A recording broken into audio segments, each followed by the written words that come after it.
Hello students, welcome to maths class. I am Shilpa, your maths teacher from Raj International School.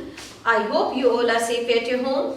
Students, in this class we are going to start our new chapter number 7, geometry. Okay? इस chapter में जो topics हम cover करेंगे, first है हमारे पास points, रे, line and line segments. अगर हम सबसे पहले बात करते हैं पॉइंट की, तो पॉइंट क्या होता है? पॉइंट एक फिक्स लोकेशन होती है जिसे हम किससे रिप्रेजेंट करते हैं? डॉट से रिप्रेजेंट करते हैं. इसकी कोई लेंथ विड्थ कुछ भी नहीं मेजरमेंट होता, only just we will represent by dot. Rays क्या है कि जब भी हमारे पास वन पॉइंट से कोई एक लाइन स्टार्ट हो रही है और वो लाइन एक्सटेंड हो रही है इनडेफिनेट इनफाइनाइट लेंथ तक हो रही है, यानी it has one initial point and endless, तो ये हमारी रे होती है. जैसे सन रेज, हम कोई भी लाइट की रेज होती है तो हमें उसका इनिशियल पॉइंट तो पता है बट एंडिंग पॉइंट नहीं पता. Line it has two endless points. अब लाइन की क्या होते हैं? दोनों ही पॉइंट एंडलेस होते हैं, ठीक है. और इसको हम मेजर नहीं कर सकते लाइंस को, क्योंकि जब पॉइंट्स ही एंडलेस है तो how can we measure it. Line segment की अगर हम बात करें तो लाइन सेगमेंट क्या होता है कि एक हमारे पास जब टू फिक्स्ड पॉइंट होते हैं और उनको ज्वाइनिंग करने के लिए जो हम यूज करते हैं, तो ये जो है ये हमारा लाइन सेगमेंट होता है. It means it has two end points and we can measure the length of line segment. जो लाइन सेगमेंट है वो किसका पार्ट होता है? लाइन का एक ही पार्ट होता है. पॉइंट के लिए हम कोई भी, जैसे सपोज पॉइंट है, मुझे पॉइंट ए शो करना है तो हम कैपिटल लेटर पॉइंट ए को इस तरीके से शो करेंगे. अगर सपोज मेरे पास रे ए बी है तो हम ए बी को इस तरीके से लिखेंगे, ए बी के ऊपर एरो का साइन, तो ये रिप्रेजेंट करेगा कि ये रे है. सपोज मेरे पास कोई लाइन है सी डी और सी डी लाइन को रिप्रेजेंट करना है तो हम इस तरीके से शो करेंगे, दोनों साइड एरो बनाकर. और अगर इन केस मेरे पास क्या है, ई एफ कोई लाइन सेगमेंट है, तो हम क्या करेंगे, इसको इस तरीके से शो करेंगे. लाइन सेगमेंट को हम मेजर कर सकते हैं क्योंकि इसकी एक डेफिनेट लेंथ होती है. क्लियर. नेक्स्ट आता है हमारे पास collinear and non collinear points. Point जब हमने अभी डिस्कस किया कि हमारे पास एक फिक्स लोकेशन को रिप्रेजेंट करता है, साथ ही साथ हमारे पास एक सिंपल एक डॉट होता है. कोलिनियर मींस लाइन और को मींस जो लाइन के अंदर हो. सपोज मेरे पास 3 पॉइंट्स है, 1 2 3, इनकी नेमिंग दे देती हूँ ए बी सी, और अगर मैं इनको ज्वाइन करती हूँ तो एक लाइन बनती है. ओके, तो ये हमारे कोलिनियर पॉइंट्स हुए. क्लियर. नेक्स्ट है नॉन कोलिनियर पॉइंट. सपोज अगर मेरे पास 3 पॉइंट्स हैं डी ई एफ, अगर मैं इनको ज्वाइन कर रही हूँ तो ये तीनों ही पॉइंट एक लाइन में नहीं आ पा रहे, तो ये हमारे नॉन कोलिनियर पॉइंट्स होते हैं. क्लियर. नेक्स्ट है प्लेन. नेक्स्ट टॉपिक जो प्लेन है, प्लेन क्या होता है? प्लेन एक फ्लैट सरफेस होती है जो एक्सटेंड करता है सभी डायरेक्शंस में. जैसे प्लेन को हम इस तरीके से शो करते हैं, इस तरीके से बनाएंगे, ये है हमारा प्लेन और ये एक्सटेंड कर सकते हैं बोथ डायरेक्शंस. हम ऑल डायरेक्शंस में इनको क्या कर सकते हैं? एक्सटेंड कर सकते हैं. क्लियर. एंगल्स की बात करें, एंगल क्या होता है? कोई भी two rays, two lines, two line segments एक इनिशियल पॉइंट पे आके मिलती हैं, मीट करती हैं, तो जो एंगल बनेगा, यानी जो उसको मेजरमेंट है वो हम एंगल के थ्रू करते हैं. सपोज मेरे पास ये टू रेज हैं, वन कॉमन पॉइंट है, ठीक है, इस पे आके मीट कर रही हैं, तो ये जो कॉमन पॉइंट है ये वर्टेक्स होगा. अब ये जो डिस्टेंस है ना, ये जो मेजरमेंट हमने करना है, उस मेजरमेंट को हम क्या कहते हैं? एंगल. और एंगल का मेजरमेंट हमेशा हम कैसे करते हैं? डिग्री के थ्रू करते हैं. ठीक है. एंगल्स में आप जब पढ़ेंगे तो एंगल्स के अंदर आप interior angles, exterior of angle, ये चीजें भी सीखेंगे. तो अब इंटीरियर क्या है? सपोज सबसे पहले हम इसकी नेमिंग सीखते हैं. जैसे मान लो ये मैंने एंगल का नेम दिया ए बी सी, तो इस एंगल को लिखने का, नेम लिखने का तरीका A B C, we can write also C B A, only angle B. और यहाँ अगर कोई नंबरिंग दे रखी है, सपोज 1 दे रखा है तो एंगल 1, ये हम इसको नेम दे सकते हैं. ध्यान से देखना, जो वी वर्टेक्स है हमारा कॉमन पॉइंट है, ये एंगल को नेम देने का तरीका यही है एक्चुअली, तीनों अल्फाबेट्स नेमिंग में लेने हैं और जो सेंटर में वर्टेक्स है वो हमारा सेंटर में आना चाहिए, चाहे हम ABC रीड करें या CBA रीड करें, इक्वल ही चीज है। एंगल B भी लिख सकते हैं, कब ये लिख सकते हैं सिर्फ एंगल B, जब साथ में कोई और लाइन कनेक्ट नहीं हो या और कोई लाइन रेस कनेक्ट नहीं हो या आप लाइन सेगमेंट इसके साथ कनेक्ट नहीं हो। सर सिंपली है तो हम एंगल B लिख सकते हैं। और देखो अगर मैंने इसको मेजरमेंट को शो करके, मेजरमेंट नहीं है यहाँ पे, मींस इसको शो करने कि मैं इसको रिप्रेजेंट कर रही हूँ 1 से, तो इसको मैं एंगल 1 भी लिख सकती हूँ। क्लियर। अब बात आती है कि एंगल के इंटीरियर और एक्सटीरियर, इंटीरियर मींस अंदर और एक्सटीरियर मींस बाहर। सपोज इस एंगल के अंदर ही कोई पॉइंट्स हैं हमारे पास, हमने उसको नेम दे दिया DEF और बाहर कोई पॉइंट्स दे दिए PQR।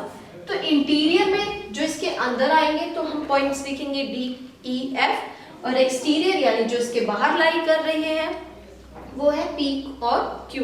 इनकेस क्वेश्चंस में पूछा जाएगा कि बाउंड्री पे कौन से लाई कर रहे हैं, तो बाउंड्री का इन द सेंस कि जो उसकी लाइन पे लाई कर रहे होंगे, तो वो हमें पॉइंट्स के नेम लिखने होंगे। क्लियर। उसके बाद measurement and classification of angles, आपको एंगल्स को किस तरीके से मेजर किया जाता है और उनका कंस्ट्रक्शन भी कि कैसे एंगल्स बनाए जाते हैं, वो हमें प्रोटेक्टर जो D, जिसे हम जनरल लैंग्वेज में D बोलते हैं, इस तरीके का हमारे पास एक इंस्ट्रूमेंट होता है, आपके सबको पता है ज्योमेट्री बॉक्स में। तो जो D's की हेल्प से, या हम उसको प्रोटेक्टर बोलेंगे, तो प्रोटेक्टर की हेल्प से हम क्या बनाएंगे, एंगल्स को कंस्ट्रक्ट करेंगे, वो मैं आपको एक्सरसाइज में सिखाऊंगी।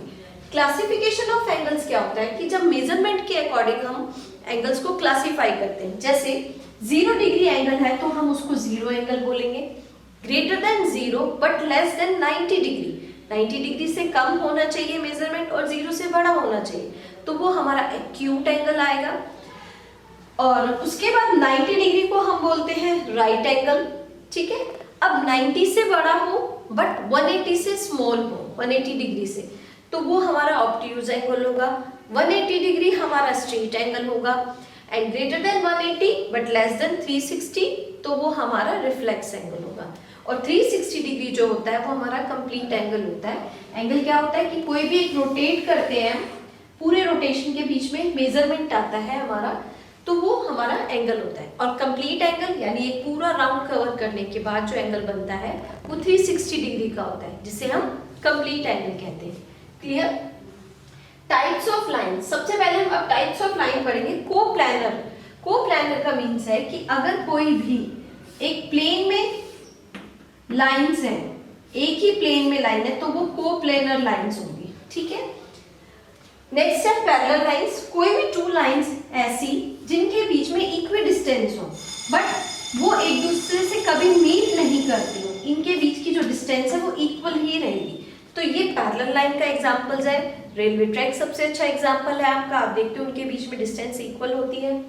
इंटरसेक्टिंग, कोई भी 2 लाइंस, लाइन सेगमेंट्स अगर आपस में इंटरसेक्ट कर रहे हैं तो वो इंटरसेक्टिंग लाइन होती है। अब है परपेंडिकुलर लाइंस। परपेंडिकुलर लाइंस क्या होती हैं, अगर कोई भी 2 लाइंस इंटरसेक्ट कर रही हैं या मीट कर रही हैं और वहां पे 90 डिग्री का एंगल बन रहा है। सपोज मान लो ये 2 लाइंस है या लाइन सेगमेंट्स है, यहाँ मीट किया और 90 डिग्री का बना, तो ये लाइंस परपेंडिकुलर लाइन है। हो सकता है मे बी ये इंटरसेक्ट कर रही हो, तो भी इंटरसेक्ट तो कर रही है, तो इंटरसेक्टिंग लाइंस है।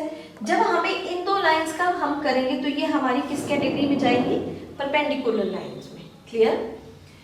नेक्स्ट है पॉलीगन्स।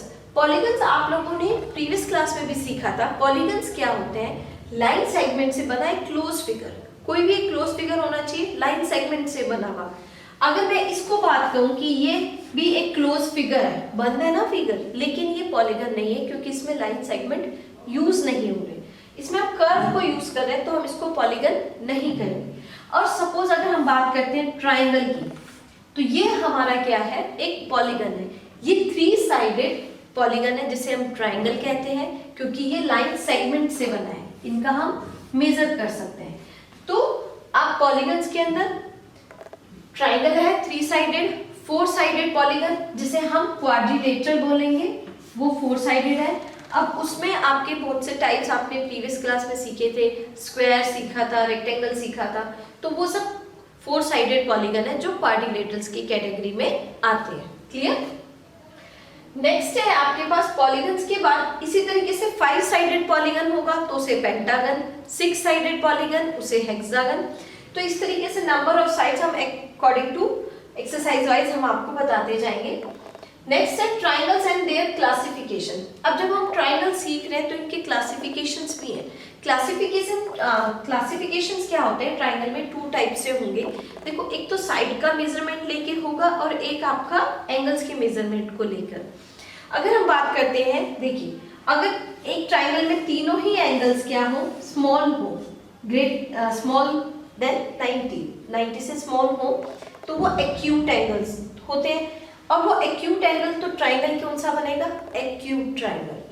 सपोज एक ट्राइंगल आपका राइट एंगल ट्राइंगल है, मींस 90 डिग्री बन रहा है उस ट्राइंगल में, तो वो आपका क्या होगा? Right angle triangle. और कोई आपका ऑब्ट्यूज एंगल बन रहा है ट्राइंगल में इस तरीके से, तो वो आपका ऑब्ट्यूज एंगल ट्राइंगल। सिमिलरली अगर हम साइड्स को देख के करें, 3 साइड्स होती हैं ट्राइंगल में, अगर 3 की 3 और 3 साइड्स इक्वल होंगी तो वो इक्विलेटरल ट्राइंगल, 2 साइड्स इक्वल होंगी तो आइसोसेलेस ट्राइंगल, और कोई भी साइड इक्वल नहीं होगी तो वो स्केलर ट्राइंगल की कैटेगरी में आएगा। और बाकी जो इसकी डिटेल स्टडी है वो एक्सरसाइज वाइज क्वेश्चंस में सॉल्व करते हुए करेंगे। क्लियर? सर्कल्स। सर्कल क्या है? पॉलीगन नहीं है। सर्कल क्या है? एक बाउंड्री शेप में इस तरीके से जो सर्कल होता है गोल होता है। ठीक है, अब ये हमारा एक क्या है? सर्कल का एग्जांपल है। अब सर्कल में क्या होता है कि एक जो मेन पॉइंट होता है वो होता है सेंटर। इस सेंटर पॉइंट से इस बाउंड्री की जो डिस्टेंस है वो इक्वी डिस्टेंस होगी। यहाँ से भी, यहाँ से भी, कहीं से भी हम सेंटर पॉइंट से इक्वी डिस्टेंस लेंगे तो वो इक्वल होगी। तो ये हमारा सेंटर पॉइंट होगा और ये जो डिस्टेंस है सेंटर से बाउंड्री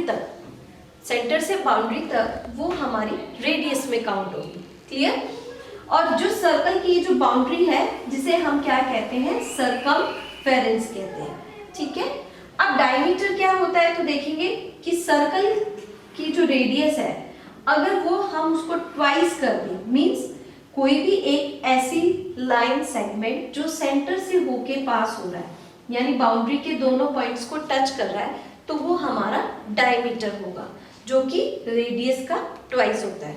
देखिए, इधर से भी ये रेडियस है, इधर से भी ये रेडियस है, 2 टाइम्स रेडियस हो गई, तो ट्वाइस ऑफ रेडियस। और सर्कल की किसी भी बाउंड्री पे अगर कोई 2 पॉइंट्स मीट करते हैं, मिलाते हैं उसको इस तरीके से, तो वो उसकी क्या होगी? कोड होगी। क्लियर?